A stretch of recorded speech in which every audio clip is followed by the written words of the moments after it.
ካብ ሰለሞን ዝዓቢ ኣብዘሎ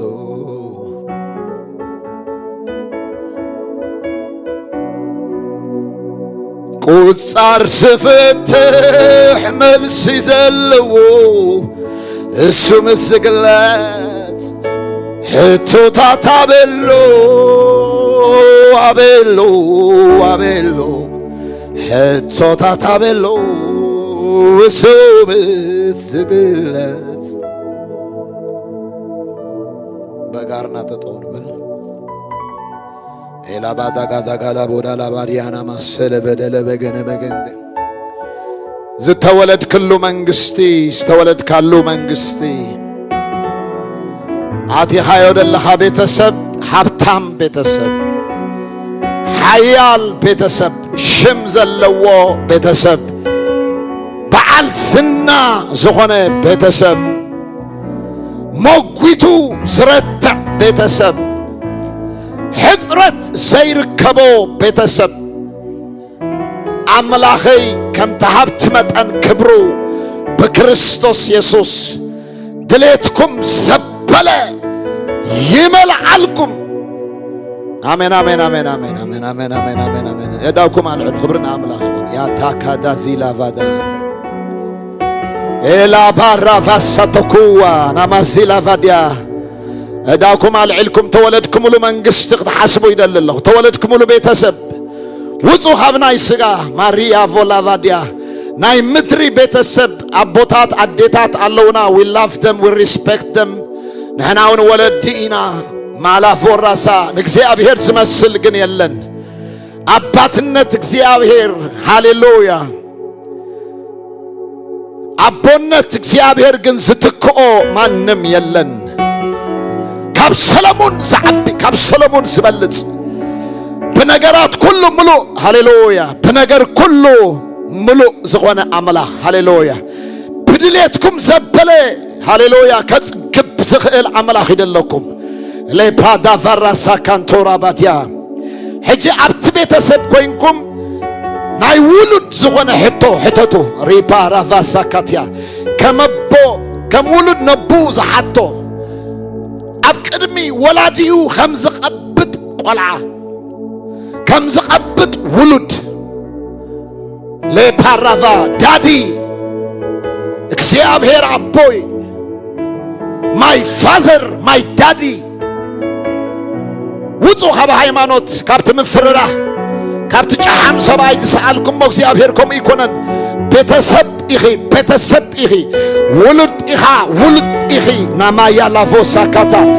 ሓደ ወዱ ኣብ ክንዳህ ዝሃበ ኣብ ክንዳኻ ዝሃበ ኣብ ክንዳና ዝሃበ እዩ ክብርና አምላኽ ይኹን ምስኡ ግዳ ክንደይና ይዘድልየና ዘበለ ዘይህበና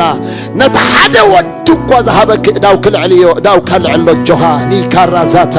ብዙሕ ኣይሕዘኩምን እየ ጸሊና ክንወፅኢና ጆኹም ሂላባ ያላባ ኤራባሳካታ ማይ ዳዲ በልዎ ማይ ዳዲ እግዚአብሔር አቦይ ላቫርሳታካ በዚ ነገር ዝጽበየካለሁ በዚ ነገር ዝየድልየካለሁ በዚ ነገር ዝየድልየንሎ በዚ ነገር ዝየድልየንሎ ይሓትታለሁ ከም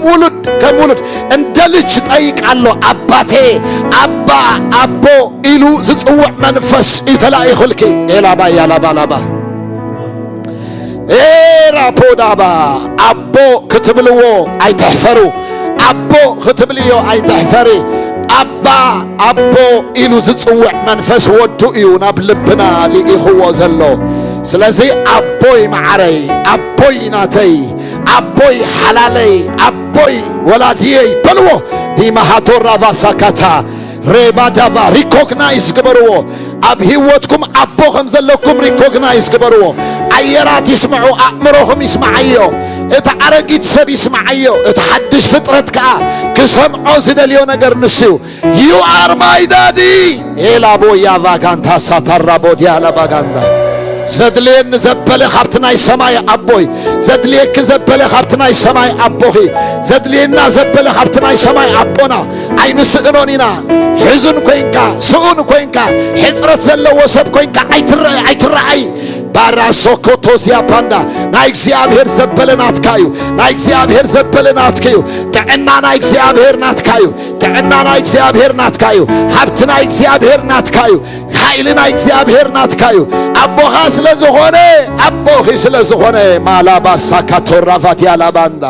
ፈውሲ ይምልከተካዩ በረከት ይምልከተካዩ ፋይናንሻል ብሬክስሩ ይምልከተካዩ ናትካዩ ሁሉ አቦኻ ስለዝኾነ አቦኺ ስለዝኾነ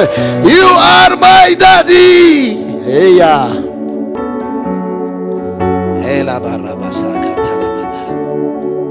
ኤላ ባሳ ካታላባታ حزو ኤላ ባሳ ካታ ኤላ ፓሳንቶራ ቫዲያቫዳ Yes, breakthrough. Divine heaven.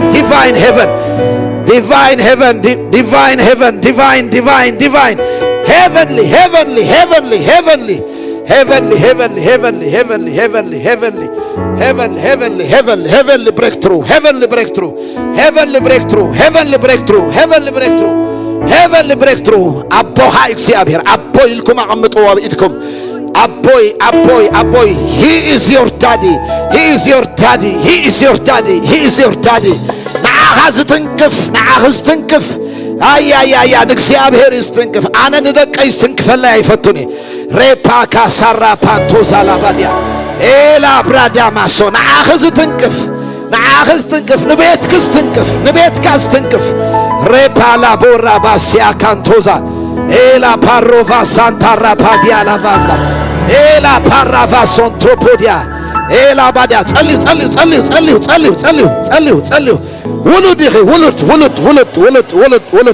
ውሉድ ጓለይ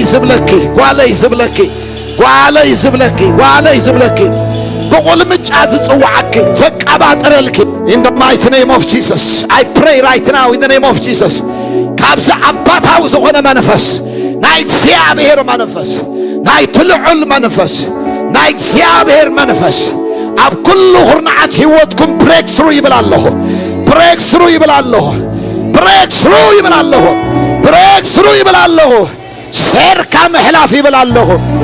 ሴርካ መህላፍ ይብላለሁ በተወለድኩ ሙሉ ማንነት ምግላጽ ወዳ ጓላ አምላኺ ኤላ ፖሳ ታራቫ ያታካቶ ጄና ማንቶራ ቫሳካታላባ ኤላ ፓራዛንቶራ ቫሳካቶላቫዲያ in the mighty name of Jesus I pray right now በዛ አባትነት መንፈስ በዝና እግዚአብሔር መንፈስ በዝና እግዚአብሔር ክብሬ በዝና እግዚአብሔር ኃይሌ ተሳሂብኩም ውጡ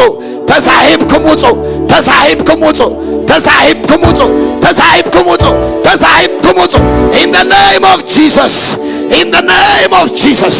ከልካል ዘበላይ ሰብረለሁ አጋት ዘበላይ ሰብረለሁ ድንቁርና ዘበላይ ሰብረለሁ ጸልማት ዘበላይ ሰብረለሁ ወልድነትኩም ወልድነትኩም ካብት ተወለድኩም መንግስት ዘኸልክል ዘበለ ነገር ሀደሽደሽ የምለለሁ ጸልዩ ኤላ ባላ ባሳታ ኤና ማሶራ ባዲያ እትጣሐሰ ቅድሚዮም ይጥሕስ ንሳቶም ድማ መሶ ይጥሕሱ ሃሌሉያ ኣብ ኩሉ ሁርናዓት ህይወትኩም ብሬክስሩ ኣብ ኩሉ ሁርናዓት ህይወትኩም ብሬክስሩ ጸልዩ ጆም ኤዳ ማሳታ ካታ ናዝሬታዊ በኢየሱስ ክርስቶስ ቅንዓት እግዚአብሔር ነዚ ክገብሮ እዩ ቅንዓት እግዚአብሔር ነዚ ክገብሮ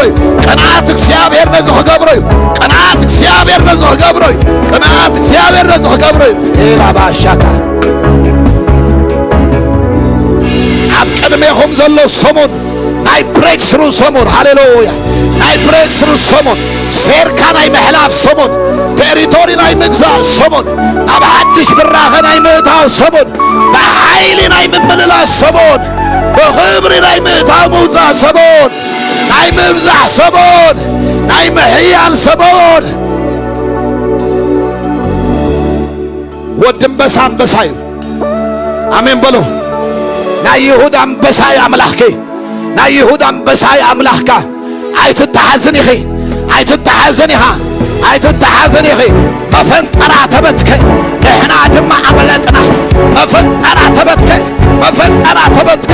መፈንጠራ ተበትከ ናይ ሕማም መፈንጠራ ናይ ስራሕ መፈንጠራ ናይ ስእነት መፈንጠራ ናይ ድኻም መፈንጠራ ናይ ጸልማት መፈንጠራ ናይ ኣጋንንት መፈንጠራ ተሰብረ ኤዳባ ሳካታ ካብቲ ብዓለም ዘሎ ባኽ ዘሎ ይሕይል ካብቲ ብዓለም ዘሎ ባኻ ዘሎ ይሕይል አሜን በልዳኔ ኤታ ሶካታ ተዛረብ ሰዓይ ትበል ኤላ ፓሳቶ ካታ ካብቲ ብዓለም ዘሎ ኣባኽ ዘሎ ይሕይል ካብቲ ብዓለም ዘሎ ባኻ ዘሎ ይሕይል ካብቲ ብዓለም ዘሎ ባኽ ዘሎ ይሕይል ካብቲ ብዓለም ዘሎ ባኽ ዘሎ ይሕይል ካብቲ ዝሰማዕክዮ ካብቲ ዝሰማዕካዮ ካብቲ ዝበሉኻ ካብቲ ዝተነግረካ እግዚአብሔር ይዓቢ ተወለድ ካሉ መንግስት ይዓቢ ተወለድ ክሉ ቤተሰብ ይዓቢ እሱ ይህብትም ንሱ ይሕይል ንሱ ይብርትዕ ንሱ ይኸብር አሜን አሜን አሜን አሜን አሜን ኣብ ህይወትኩም በትተወለድኩምሉ ማንነት ብኡ ኃይሊ ብኡ ኽብሪ ብኡ ስልጣን ብኡ በረኸት ምእታው መውፃእ ይኾነልኩም ላባላ ሳታካታ ኤራባድያ ማሳ ሶኒኩም ሶሉስኩም ረቡዕኩም ሐሙስኩም ዓርበኹም ቀዳምኩም ሰንበትኩም ናይ ብሬክስሩ ሰሙን ናይ ብሬክስሩ ሰሙን ናይ ብሬክስሩ ሰሙን ናይ ብሬክስሩ ሰሙን እግዚአብሔር አባትነቱ ዘርየኩም ናይ እግዚአብሔር አባትነት ትሪኡሉ ናይ እግዚአብሔር አባትነት ትሪኡሉ ናይ እግዚአብሔር አባትነት ትሪኡሉ ናይ እግዚአብሔር አባትነት ትሪኡሉ ናይ እግዚአብሔር አባትነት ትሪኡሉ ሰሙን አሜን ጽናሐን ሞናቴ አነ ድብል ለለኹኮ እዚ ሰሙን እዚ ሲ አባትነት ናይ እግዚአብሔር ትሪኡሉ ብለኩም አለኹኮ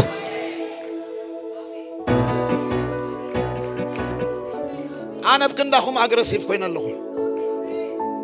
I need breakthrough in everyone's life vela tora zia kataza ena man tora bada እዝነ ምልኹ አምላክ እኔ ማመልከው አምላክ እኔ ምጠራው ጌታ እኔ አባት ምለው ጌታ ባለጠጋ የሆነ አምላክ ኃያል የሆነ አምላክ ብርቱ የሆነ አምላክ ገዢ የሆነ አምላክ ሁሉ የሚሰማው ጌታ በዛሬ ቀን በእያንዳንዳችሁ ሕይወት አውጃለሁ in the name of Jesus I declare in the name of Jesus አባትነቱ ትሪኢሉ አምላክነቱ ትሪኢሉ መንግስትነቱ ትሪኢሉ ኃይሉ ትሪኢሉ ናይ ስሙ ብርታዕ ትሪኢሉ ናይ ስሙ ክብሪ ትሪኢሉ ናይ ስሙ በረኸት ትሪኢሉ ሰሙን ይኹነልኩም አሜን ስሙ እግዚአብሔር ሀብታም ዲድኻ እግዚአብሔር ሀብታም ዲድኻ ደቁኸ ሀብታማት ናይ ምንታይ ሀብታማት ናይ ኩሉ በሉንታ አይትፍሩ ሀብታማት ናይ ኩሉ በሉ ናይ እምሮ ሀብታም በሉ ሀባባ ናይ እምሮ ሀብታም በሉ ናይ ገንዘብ ሀብታም በሉ ናይ ጥዕና ሀብታም በሉ ናይ ሰላም ሀብታም በሉ ናይ ምእታው መውፃእ ሰላም በሉ ናይ ኩሉ ነገር ሀብታም በሉ ኢየሱስ ኣብ ክንዳይ ኢየሱስ ኣብ ክንዳይ ኩሉ ሆይኑለዮ አነ ድማ በሉ ውሉድ ስለዝኾንኩ ኢየሱስ ዝኾነለይ ዘበለ ኣባ ሓወይ ዝኸፈለለይ ዘበለ ኣባ ሓወይ ዝሰርሓለይ ዘበለ እቲ በኽሪ ዝወድዓለይ ዘበለ ናተይ በሎ እዚ ሰሙን እዚ በሉ ከም ኢየሱስ ከምቲ ተወድዓለይ ከምቲ ተሰርሓለይ ኮሜ ዝመላለስ በሉ ብመገዲ እግዚአብሔር በቲ ተወድዓለይ በቲ ተሰርሓለይ ብኡየ ዝመላለስ አሜን አሜን በሉ ብኡየ ዝመላለስ ተዛረብ አነ ቤተሰብ አምላክ እንደ በሉ ተዛረቡ ቤተሰብ አምላክ እንደ በሉ ቤተሰብ አምላክ እንደ በሉ I belong በሉ to the royal family of God አሜን አሜን አሜን አሜን መላእክት ዘለውዎ አሜን አሜን አሜን 24 ሽማግሌታት ዘለውዎ ፍግ ድግም እንዳበሉ ዝሰግድሉ መላእክት ዘለውዎ አላፍ ጊዜ አላፍ ዘለውዎ በሉስከ بويت عجيبة زخيد بلو سمعوا يسوس نمسك الله خده خلو ها بطرس سيفي أوصيو إذني قريسو سيف خان أبسقى بأمل السايلو اندحر دليلو اندحر دليسي لوك قري مريم كتب لا يسمعني عن يسوع عبا حونا قوي مقدي يريناكو تأزازاتو محلاو مقدو محلاو قصو قوي السوز قبروح مقبر قوي that's the knowledge that we need سمعوا اندحر دليل تزدلسي حجي عسر تخل تلاقيوني ملاخت حجي مسطب إلياس كو عين زقو بس كفت كويلو خفت تبلس سرق اللحو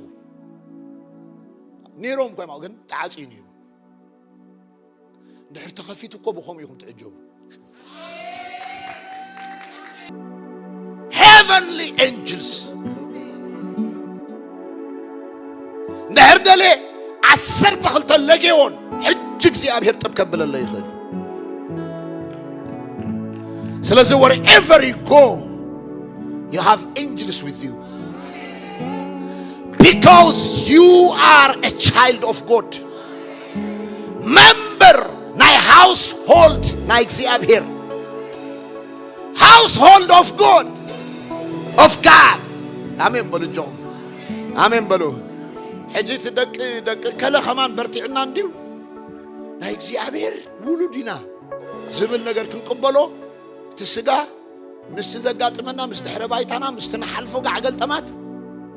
منا املاخ تخوينا دا اذا بلنا نو ايخي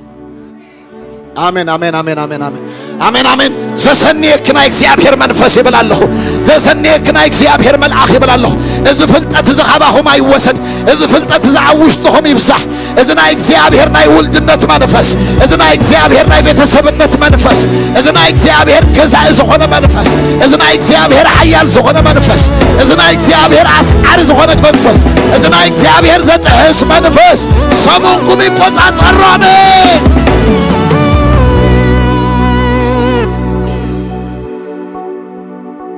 سعرتي نبلص إنا more than conquerors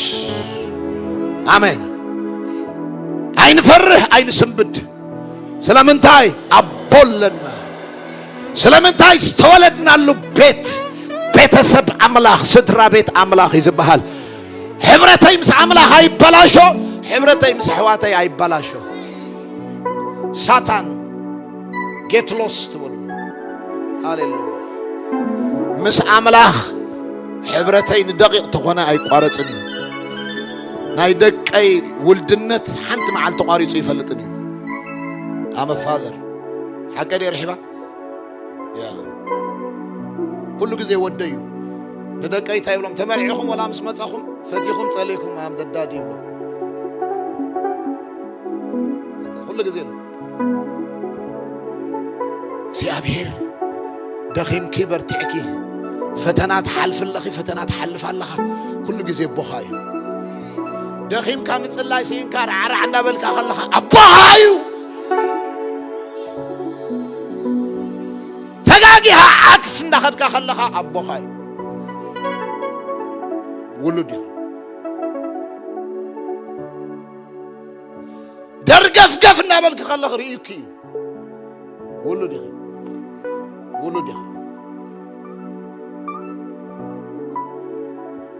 مرد على الشيطان أملاخ نابرو سند حرام سيوه مسب نقدا ما يدري بيهم آمين بلوتو أبوي قصعنا الله يقبرنا ولود دينا كيدو ترنع إلكم وسو سمونكم عبز اكب دبلكم وولدنت هاي تشرشروا ዓለም ወላ ሓንቲ ይብላ ዘኽታምያ but me and you we are rich daddy lana አምላኸይ ከም ተሓብት መጠን ክብሩ በክርስቶስ ኢየሱስ ዘድልየኩም ዘበለ ሁሉ ይምላልኩም ከም ተሓብት ክብሩ መጠን በክርስቶስ ኢየሱስ አብዝ ሰሙን ዘድልየኩም ዘበለ ሁሉ ይምላልኩም በኢየሱስ አሜን አሜን አሜን አሜን አሜን በናዝሬታው በኢየሱስ ክርስቶስ ስም ብትጽበይዎ ዘበለ በአባትነታዊ ፍቅሩ በአባትነታዊ ሐሌቱ ካብት ዘይውዳ ሪቅ ሀብት ምልአቱ ቤትኩም በበረከት ይምላአዮ አሜን አሜን ይምላአዮ በኢየሱስ ስም ጸላኢኹም እዛ ሰሙን እዚ አይትሰግሪያን ይኺ እዛ ሰሙን እዚ ከምዚያ እዛ ሰሙን እዚ ከምዚያ ኢሉ ዘፈራራሐኩም ዘበለ እግዚአብሔር በበረከቱ ይራኸብኩም አሜን በሉ አሜን በሉ ናይ እግዚአብሔር በረከት ይጓነፍኩም ናይ እግዚአብሔር ሰላም ይጓነፍኩም ናይ እግዚአብሔር ጥዕና ይጓነፍኩም ናይ እግዚአብሔር ኃይል ይጓነፍኩም ናይ እግዚአብሔር አባትነት ይጓነፍኩም ናይ እግዚአብሔር ድንጋጼ ይጓነፍኩም ናይ እግዚአብሔር በረከት ይጓነፍኩም በኢየሱስ ስም ሃሌሉያ praise the Lord አሜን አሜን እስከ አነ ውሉድ ይበሉ እስከ ጆን ሕጂ ዘይተብዐ መቸም እንድዒ ታይሞ እዛ ዘይትኹላ ክዕወልካ ማለት ኢድኩም አልዕሉ አልዕሉ አልዕሉ ኢድኩም አልዕሉ ወይ ብለለኹ ኢድኩም አልዕልኩም አነ ውሉድ ይበሉ አነ ውሉድ ይበሉ እስከ አነ ውሉድ አምላኽ ይበሉ አነ ውሉድ አምላኽ ይበሉ ዳኒ እጅህን አንሳና ናቲኻ ሓንቲ ኢድካ ልዕላ ኩሉ ሰብ አልዕልካ ኩልኻ አልዕልካ አነ ውሉድ አምላኽ ይበሉ ጆን ሰይጣን እንዳሰምዐ አነ ውሉድ አምላኽ አቦይ እግዚአብሔር ይባሃል ብሎ አባ ሐዋይ ኢየሱስ ይባሃል ብሎ ላይ በኽራ ሐዋይ ብሎ ኢየሱስ ይባሃል ኢየሱስ ቆይታዩ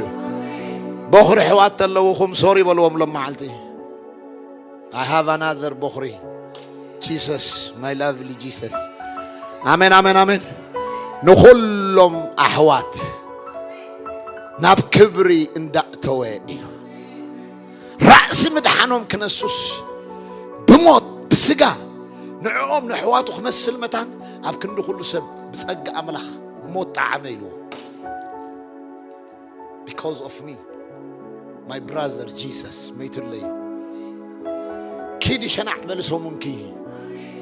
ኪድ እግዚአብሔር ምሳኺ ዘፈራራሐክ የለን ድሕራ ፈራሪሁኪ ንሓውኽ ነቲ ዓብ ሓውኽ ፀውዕዮ ክድክረልክ እዩ ፀዋዓዮ ነቲ ዓብ ሓውኻ ክድክረልካ ኣሜን በሉ ጆኹም ኣሜን በሉ ክትድቅሱ ኢየሱስ በሉ ክትሱ ኢየሱስ በሉ ክትዓቱ ኢየሱስ በሉ ክትወፁ ኢየሱስ በሉ ቤተሰብ ኢኹም ፀውዑ ሓውኹም ሃሌሉያ ኢየሱስ ክርስቶስ ጐይታ እዩ ምሳኻ ኣብ ህላውነትካ እናሰማቕረ ትጥዑም ድምፅኻ ህይወተይ ምሳኻ ኣብ ህላውነትካ እናሰማቕረ ትጥዑም ድምፅኻ እናጣዕመ ንኸይዱ እናጣዕመ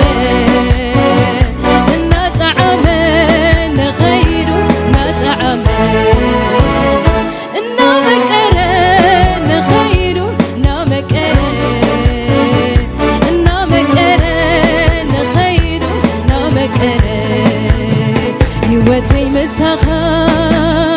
ኣብ ህላውነትካ እናሰማቕረት ትጥዑም ድምፅኻ ህይወተይ ምሳኻ ኣብ ህላው